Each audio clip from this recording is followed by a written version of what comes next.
السلام عليكم ورحمة الله وبركاته. اسمه منير فخري عبد اللطيف من الشرقية في كفر صقر، عزبة اسمها عزبة الفئران.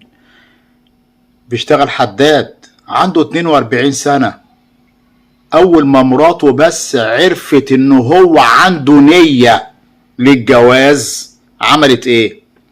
جابت ابن أختها، استعانت بيه، شاب عنده 19 سنة، ودخلت على جوزها الورشة بالليل وذبحته.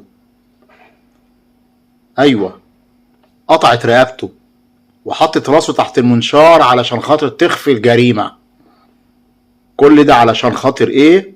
علشان خاطر الزوجة بس عرفت ان هو عنده نية للزواج من كتر الخلافات اللي كانت بتحصل بينهم، بين الزوج وبين الزوجة، وتاخد بعضها تروح عند اهلها وترجع تاني.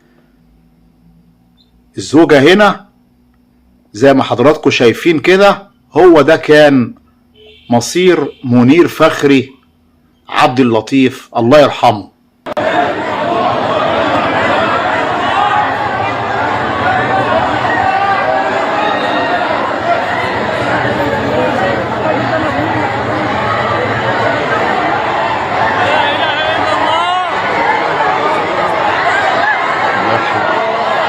إنا لله وإنا إليه راجعون.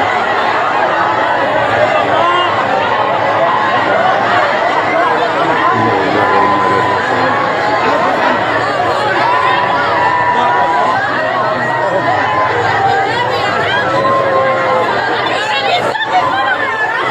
وكل ده علشان خاطر إيه؟ أديك ضيعتي نفسك وضيعتي ابن أختك وقتلت جوزك ويتمت عيالك. مفيش أي تفكير.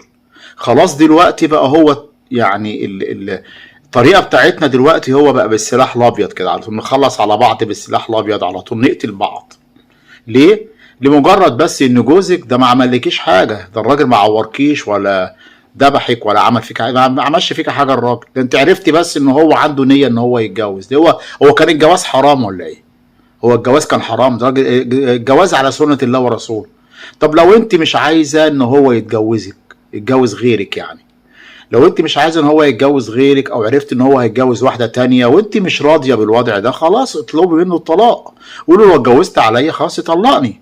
ولكن انك انت تروحي تذبحيه، تقطعي رقبته، ما كانش في عشره بينكم ابدا، ما فيش عيال بينكم، ما فيش عيش وملح، في ايه؟ مش للدرجه ديت. طبعا اتقبض عليها هي وابن اختها، ومحبوسين دلوقتي 4 ايام على ذمه التحقيق في النيابة. طبعا دلوقتي لله الأمر من قبل ومن بعد. بشكركم جدا، بتمنى من حضراتكم الاشتراك في القناة وتفعيل زر الجرس، والسلام عليكم ورحمة الله تعالى وبركاته.